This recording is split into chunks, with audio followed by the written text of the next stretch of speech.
Hi friends, இப்போ ஜோதிகா நடித்த ஒரு வெப் சீரிஸில் ஒரு சீனை பார்த்துட்டு சோஷியல் மீடியாவில் ரொம்ப ட்ரெண்டாக போயிட்டு இருந்தது.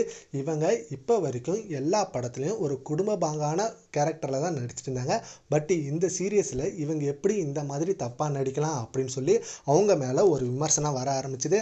அண்ட் அதுக்கு நிறைய பேர் அதுக்கு பதில் கொடுத்தாங்க. இல்லை, அந்த சீன் மட்டும்தான் அப்படி, பட் அந்த சீன் அந்த படத்துக்கு ஒரு முக்கியமான சீனாக அமைஞ்சுது, அதனால தான் அப்படி இருந்தது. அண்ட் அதை ரொம்ப தைரியமாக நடித்தாங்க ஜோதிகா அவர்கள். நீங்கள் ரொம்ப தப்பாலாம் எதுவுமே இல்லையே, நீங்கள் ரொம்ப அது தப்பாக பார்க்குறீங்க அப்படின்னு சொல்லி அந்த படக்குழுவினர் நிறைய பேர் கேட்டுட்டு இருந்தா. அந்த நிலையில் ஜோதிகா அவர்களும் இதில் ஒன்றுமே தப்பு இல்லை, ஏன் எத்தனையோ தப்பான சீன் வருது, இதில் நான் ரொம்ப தப்பாலாம் இல்லையா அப்படின்ற மாதிரி ரிப்ளை கொடுத்ததாக சொல்லியிருக்காங்க.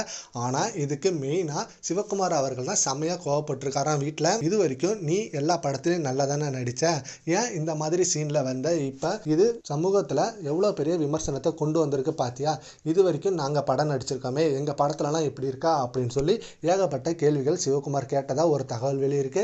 பட் இது எந்த அளவுக்கு உண்மைன்னு தெரியல. ஆனால் சிவகுமாருக்கு இந்த மாதிரி சீன்லாம் பிடிக்காது அப்படின்றது நம்ம எல்லாருக்குமே தெரியும். பட் அவங்களோட மருமகளே இப்படி நடித்தாங்களா அப்படின்றது தான் மிகப்பெரிய ஆச்சரியமாக இருக்குது. ஜோதிகா அவர்கள் அவர் நடித்த எல்லா படத்துலையுமே எந்த ஒரு தப்பான சீனுமே இருக்காது. ஏன்னா ஒவ்வொரு சீன்லையும் எந்த ஒரு கிளாமரும் காட்டாமல் தான் நடிச்சிட்டு இருந்தாங்க.